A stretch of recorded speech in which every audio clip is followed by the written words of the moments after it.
진정한 무소유란 무엇인가? 이 물음으로 오늘 말씀을 시작해 보겠습니다. 제게 몇 마디 드리는 말만으로는 그 참뜻을 다 전하기 어렵습니다. 끝까지 함께 해주시기 바랍니다. 무소유의 길은 단순히 아무것도 갖지 않는 것을 의미하지 않습니다. 오히려 그것은 집착을 내려놓고 진정한 자유를 찾아가는 길입니다. 오늘 이 자리를 통해 무소유의 참된 의미를 함께 살펴보겠습니다. 무소유의 개념, 왜 갖지 않는 것이 자유인가? 무소유란 말 그대로 아무것도 나의 것으로 소유하지 않는다는 뜻입니다. 그러나 단순히 물건을 갖지 않는다고 해서 무소유가 완성되는 것은 아닙니다. 마음의 속박을 벗어나는 것이 진정한 무소유입니다. 사람은 살아가며 많은 것을 소유하게 됩니다.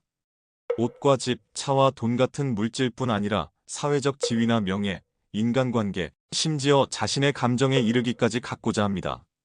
하지만 이 모든 것은 잠시 주인을 떠나 그대로 두는 것이 본래의 모습입니다. 우리는 태어날 때 아무것도 갖고 오지 않으며 떠날 때도 빈손입니다. 물건과 지위를 내려놓지 못해 마음을 얽매는 것이야말로 진정한 불행의 시작입니다. 우리가 무언가를 갖게 되면 어느 순간 그 물건이 우리를 갖고 있다는 사실을 깨달아야 합니다. 작은 행복을 위해 필요해서 산 물건이 어느새 나를 속박할 수 있습니다. 돈, 명예, 사회적 지위를 소유하고자 애쓰는 만큼 그 무게에 짓눌려 자유를 잃기도 합니다. 무소유는 이처럼 모든 집착에서 벗어나 비로소 온전한 자유를 얻는다는 깨달음입니다. 갖지 않기 때문에 얻는 자유가 얼마나 큰지를 한번 생각해 보십시오. 많이 소유하려는 마음을 내려놓을 때 진정으로 마음이 가벼워지고 삶은 훨씬 풍요로워집니다. 법정 스님의 무소유 경험담, 수도원 생활과 오두막 이야기. 이제 법정 스님의 생애를 통해 무소유를 어떻게 실천하셨는지 살펴보겠습니다. 법정 스님께서는 스님이 되신 후 누구보다도 간소한 생활을 선택하셨습니다. 스님은 고향인 전남에서 출가하여 오래도록 순천, 송광사 등 여러 수도원에서 수행하셨습니다. 그러나 세속의 관심과 의례가 번잡함을 더할수록 마음이 편치 않음을 느끼셨습니다. 결국 스님은 서울 길상사를 떠나 1992년 강원도 오대산 깊은 산골의 작은 오두막 다래원으로 거처를 옮기셨습니다. 그곳에서 스님은 자연과 벗하며 수십 년간 혼자 머무르셨습니다. 당시 그곳은 대관령의 울창한 숲속이었는데 스님은 생필품 몇 가지와 책 한 권으로도 충분한 삶을 사셨습니다. 스님께서는 오두막 생활 중에 읽고 싶은 책을 아무 방해 없이 읽는 그 한순간을 가장 행복한 때로 꼽으셨습니다. 들려오는 것은 물소리, 바람소리, 새소리뿐이었습니다. 어떤 날에는 텃밭에서 고구마 한 덩이 캐어 조촐한 식사를 하셨고 어떤 날에는 눈 덮인 길을 걸으며 사념을 정리하셨습니다. 스님은 이렇게 고요하고 검소한 일상을 통해 말없이 무소유의 참된 의미를 몸소 보여주셨습니다. 수도원에서 바라던 이상을 스스로 실현한 것이었습니다. 이 경험담에서 우리는 중요한 점을 얻습니다. 법정 스님이 보여주신 무소유는 극단적인 가난이나 고행이 아니라 주변에서 불필요한 것들을 하나씩 내려놓음으로써 스스로를 자유롭게 한 과정입니다. 많은 것을 포기한 것이 아니라 진정 중요한 것을 지킨 것이었습니다. 스님은 오두막에서 스스로를 위한 조촐한 공간과 시간을 마련하시고 그곳에서 참된 생의 가치를 깨우치셨습니다.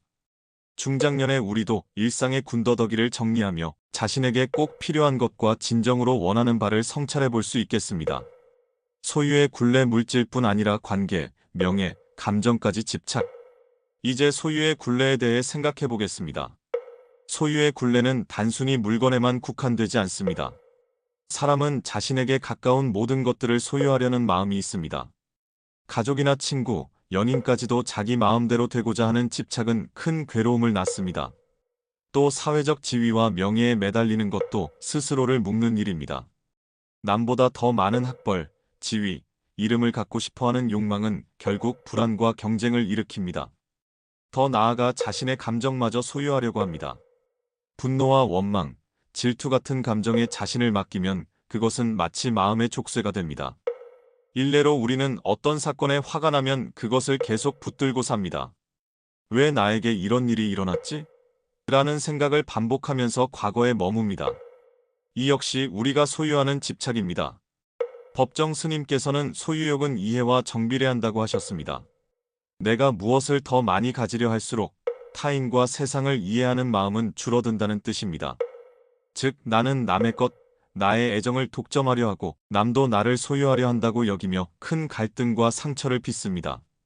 오늘날 사람들은 재산이나 명예가 곧 행복이라고 믿기 쉽습니다. 그러나 실제로 많은 재물을 가진 사람도 불안하고 괴로워할 때를 많이 봅니다. 그것은 바로 자신이 가진 것들에 얽매였기 때문입니다. 소유욕은 끝이 없기에 항상 더 많은 것을 원하게 됩니다. 그러다 보면 오히려 참된 기쁨과 평화를 놓치고 맙니다. 무소유는 바로 이런 집착의 사슬을 끊고 물질도 인간관계도 마음의 감정도 모두 한 발짝 떨어져 보게 하는 가르침입니다. 실천의 예 물건 줄이기, 고요한 시간 갖기, 욕망 내려놓기. 무소유를 이해했다면 이제 일상에서 어떻게 실천할지 구체적인 예를 들어보겠습니다. 첫째, 집안에서 필요 없는 물건을 줄여보십시오. 소파 아래에 먼지가 쌓인 물건, 옷장 구석에서 처박혀 있는 옷들, 사용하지 않는 전자기기 등은 모두 마음의 무게가 될 수 있습니다. 한 해에 한 번쯤은 물건들을 하나하나 살펴보고 정말 필요한 것과 그렇지 않은 것을 구분하여 과감히 내려놓는 것이 좋습니다. 남은 것은 정리하여 제자리에 두고 사용하지 않는 물건은 과감히 버리거나 기부해 보십시오. 생활 공간을 간소화하면 마음까지 환해지는 것을 느낄 수 있습니다. 둘째, 매일 일정 시간을 고요하게 보내세요. 짧게라도 하루 10분이라도 바쁜 생각을 멈추고 깊게 호흡해보는 것입니다. 아침에 눈을 뜨고 한 잔의 차를 마시며 창밖을 바라보거나 저녁에 조용히 걸으면서 자연의 소리에 귀를 기울이는 시간을 가지십시오. 이처럼 스스로를 위한 한가한 시간을 만들어 욕망에서 한 걸음 물러설 수 있습니다. 스마트폰과 TV를 끄고 단지 자신의 호흡과 심장 소리에 집중해 보십시오. 마음을 거칠게 요동치게 하던 잡념들이 잦아들고 내면의 평온이 찾아오는 것을 느낄 것입니다. 셋째, 일상의 욕망을 하나씩 내려놓는 연습을 해보세요. 예를 들어 기회가 있을 때마다 구매욕을 절제해보고 정말 필요할 때만 물건을 구입하는 습관을 들여보십시오. 나는 이것이 없으면 안 된다는 생각 대신 이것이 없어도 나는 충분히 행복하다는 마음가짐을 키워나가는 것입니다. 또한 남이 나를 인정해주기를 바라기보다는 스스로를 인정하고 인정받지 않아도 괜찮다고 다짐해보는 것도 한 방법입니다. 이렇게 작은 것들을 조금씩 내려놓다 보면 마음이 점점 가벼워지고 내면의 평온을 찾을 수 있게 됩니다. 넷째, 주변과 자연을 통해 배우는 삶을 실천해보세요. 도심을 벗어나 주말에 산책을 하거나 강변길을 따라 한적히 걸어보십시오.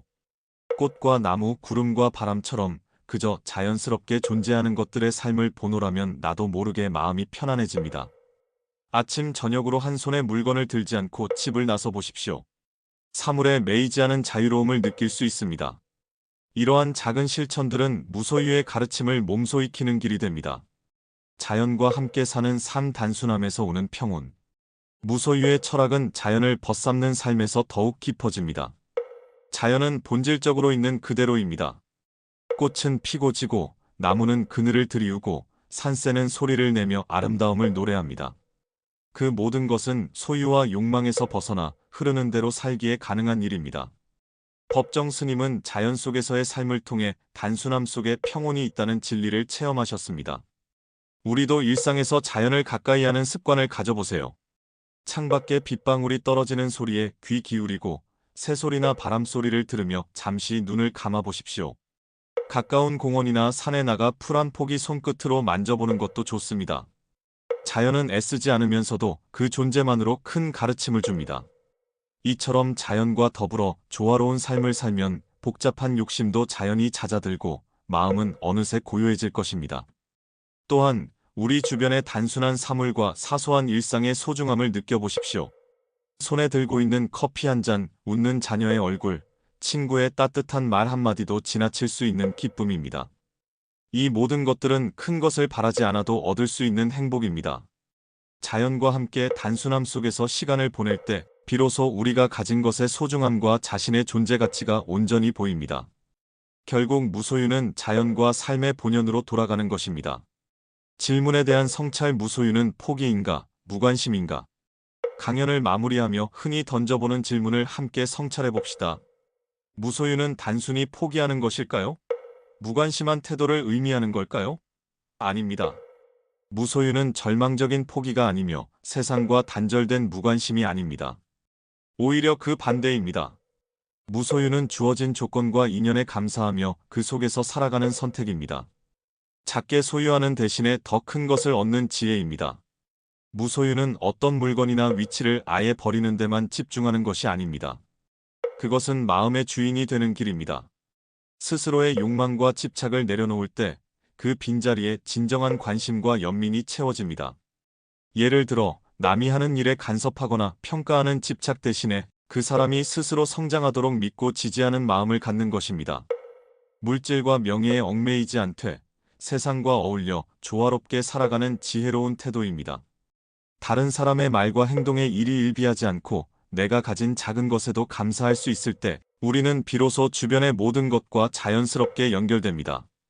무관심이 아니라 진정한 관심과 사랑으로 모든 존재를 바라보게 됩니다.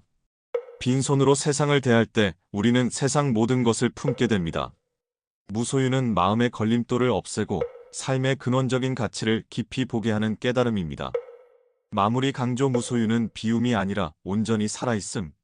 마지막으로 강조하고 싶은 말씀입니다. 무소유는 결코 허무하거나 공허한 삶이 아닙니다. 오히려 무소유는 온전히 자신의 삶과 마주하여 충만하게 살아있는 상태입니다.